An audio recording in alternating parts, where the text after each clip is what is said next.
जय हिंद मेरे प्यारे साथियों। आज हम लोग 17 मार्च 2022 की करंट पढ़ने जा रहे हैं।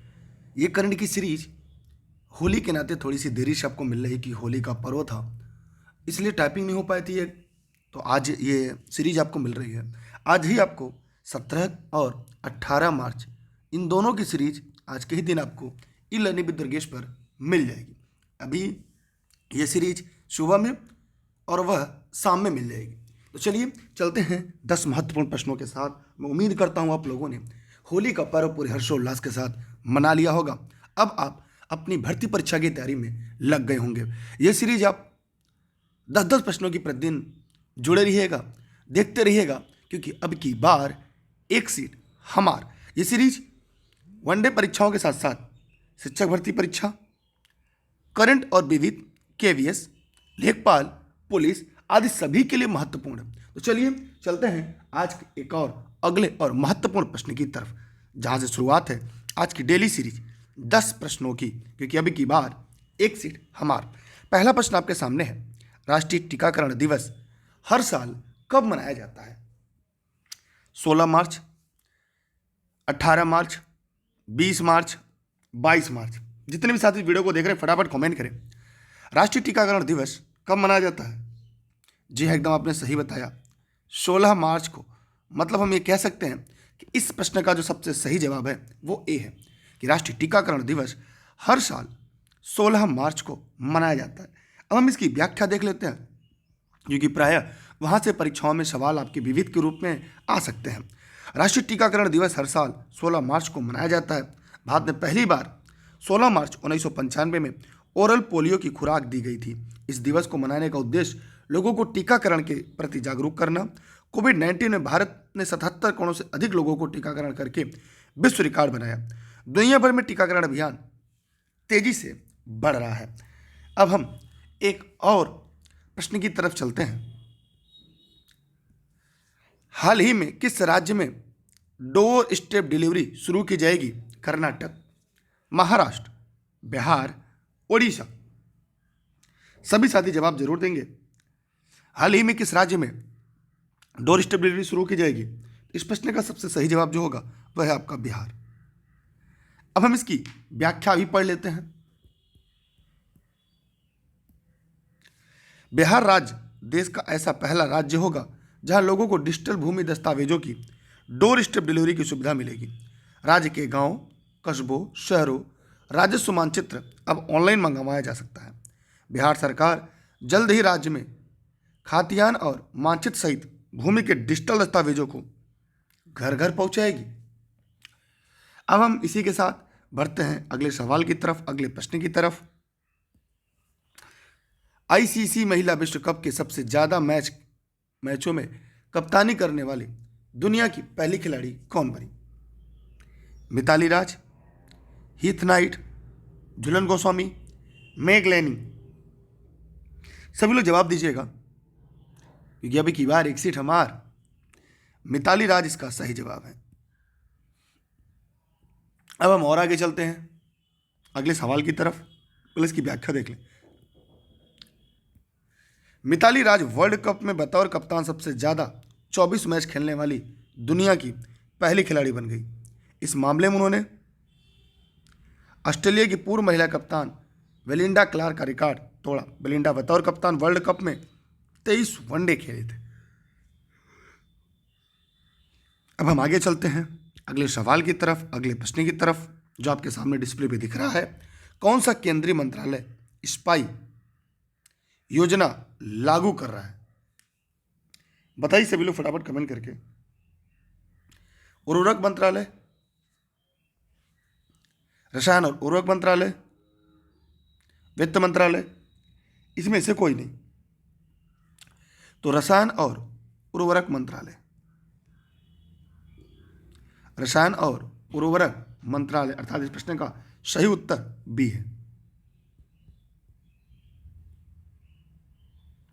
इसकी व्याख्या देख लेते हैं। फार्मास्यूटिकल्स विभाग रसायन और उर्वरक मंत्रालय में स्पाई स्टेथिंग ऑफ फार्मास्यूटिकल इंडस्ट्री योजना लागू कर रहा है। विभाग ने 500 करोड़ रुपए की कुल वित्तीय परिपक्व के साथ स्पाई योजना के लिए दिशा निर्देश जारी किए हैं। वित्त वर्ष 2021-22 के वित्त वर्ष 25-26 की अवधि के लिए इस योजना का उद्देश्य फार्मा क्षेत्र में मौजूदा बुनियादी सुविधाओं को मजबूत करना है। अगला सवाल आपके सामने है, राष्ट्रीय भूमि मुद्रीकरण निगम किस मंत्रालय के प्रशासनिक अधिकार क्षेत्र में कार्य करता है? गृह मंत्रालय, कपड़ा मंत्रालय, वित्त मंत्रालय, रक्षा मंत्रालय? बताइए सभी लोग फटाफट कमेंट करके। जी हाँ, वित्त मंत्रालय इसका सही जवाब है। चलते हैं हम सब इसकी व्याख्या की तरफ। केंद्रीय मंत्रिमंडल ने केंद्रीय सार्वजनिक क्षेत्र के उद्यमों और अन्य सरकारी एजेंसियों को अधिशेष भूमि और भवन संपत्ति का मुद्रीकरण करने के लिए राष्ट्रीय भूमि मुद्रीकरण निगम की स्थापना को मंजूरी दी। राष्ट्रीय भूमि मुद्रीकरण निगम वित्त मंत्रालय के प्रशासनिक अधिकार क्षेत्र के तहत पूरी तरह से केंद्र के स्वामित्व में होगा। हम बढ़ते अगले सवाल की तरफ। हाल ही में किस सरकार ने मुख्यमंत्री चा श्रमिक कल्याण प्रकल्प की घोषणा की? त्रिपुरा, असम, सिक्किम, ओडिशा?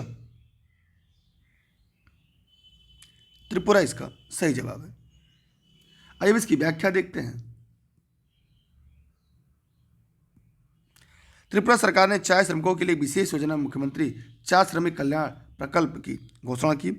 इस विशेष योजना के कार्यान्वयन के लिए 85 करोड़ रुपए के त्रिपुरा के 7,000 चाय बागान श्रमिकों को सामाजिक सुरक्षा जाल के तहत लाने की दिशा में एक कदम रूप आवंटित किए जाएंगे। यह विशेष योजना राज्य सरकार और केंद्र सरकार द्वारा बागान श्रमिकों को उनके लिए हकदार सुविधाओं को एकीकृत करके आवास, राशन और वित्तीय सहायता सुनिश्चित करेगी। हम आते हैं इसकी व्याख्या की तरफ, अगले प्रश्न की तरफ। हाल में मछली उत्पादन बढ़ाने के लिए किस राज्य सरकार ने नाबार्ड के साथ समझौता किया? ओडिशा, केरल, कर्नाटक? जी हाँ, ओडिशा इसका सही जवाब है। आइए हम इसकी व्याख्या देखते हैं। मेरा सवाल है कि नाबार्ड का फुल फॉर्म क्या होगा? इसकी स्थापना कब हुई? सभी साथी जवाब देंगे। अगर आपने यहाँ तक वीडियो को देखा तो वीडियो को शेयर कर दीजिए, लाइक नहीं किया तो लाइक कर लीजिए और इस चैनल को सब्सक्राइब करके बेल आइकन दबा लीजिए। डेली आपको सुबह 6 से 7 के बीच यहाँ करंट डेली की सीरीज मिल जाती है। इसकी PDF क्लास खत्म होने के बाद आपको टेलीग्राम पर मिल जाती है।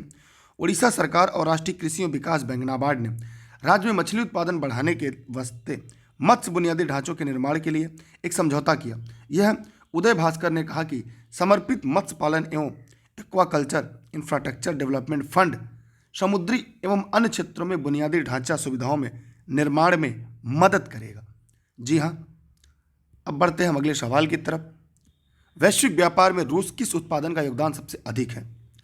देखिए, टेलीग्राम पर आप सभी दुर्गेश सर सर्च करिएगा, ई लर्निंग विद दुर्गेश आएगा, ज्वाइन कर लीजिएगा, जहाँ पे सभी क्लास की नोट्स आपको बिल्कुल निःशुल्क मिल जाएगी। कृषि, हथियार, क्रूड पेट्रोलियम, कपड़ा। तो वैश्विक व्यापार में रूस के लिए क्रूड पेट्रोलियम का योगदान सबसे अधिक है। आइए हम इसकी व्याख्या देखते हैं। वैश्विक व्यापार में रूस का सबसे बड़ा योगदान क्रूड पेट्रोलियम का है। इसके बाद रिफाइंड पेट्रोलियम और गैस का स्थान है। हाल ही में यूक्रेन के आक्रमण पर प्रतिबंधों की चपेट में आने के बाद रूस ने 2000 से अधिक उत्पादों के निर्यात पर प्रतिबंध लगाने की घोषणा की है। अगला सवाल, निम्नलिखित में कौन सा राज्य नीति निर्देशक सिद्धांत राज्य को ग्राम पंचायतों को संगठित करने, उन्हें स्वशासन के लिए अधिकार और शक्ति प्रदान करने के लिए एक कदम उठाने का निर्देश देता है? यह एक भारतीय संविधान का सवाल है, विविध का सवाल है। अनुच्छेद 40, अनुच्छेद 41, 42, 43। यह आप नोट्स पढ़े होंगे तो नोट्स में आपको मिल गया होगा। अनुच्छेद 40 ए वालों के सही जवाब है। अब हम चलते हैं एक और अगले सवाल की तरफ, एक और अगले प्रश्न की तरफ। प्रधानमंत्री ने महात्मा गांधी के ग्रामीण विकास और आत्मनिर्भर गांवों को सपने को साकार करने का आह्वान किया है। अनुच्छेद 40 ग्राम पंचायतों का गठन की एक कदम उठाएगा और इन्हें ऐसी शक्तियां और अधिकार प्रदान करेगा, इन्हें स्वशासन इकाइयों के रूप में कार्य करने में सक्षम बनाने के लिए आवश्यक हो। आइए हम और आगे बढ़ते हैं। अगला सवाल आज का आखिरी सवाल है। हाल में खबरों में रहा जिनेट्रा ट्रांसप्लांटेशन किस क्षेत्र से संबंधित है? खाद्य निर्माण, अंग प्रत्यारोपण, सौर ऊर्जा संयंत्र, अंग निर्माण। सभी लोग फटाफट कमेंट करिएगा। जी हाँ, अंग प्रत्यारोपण।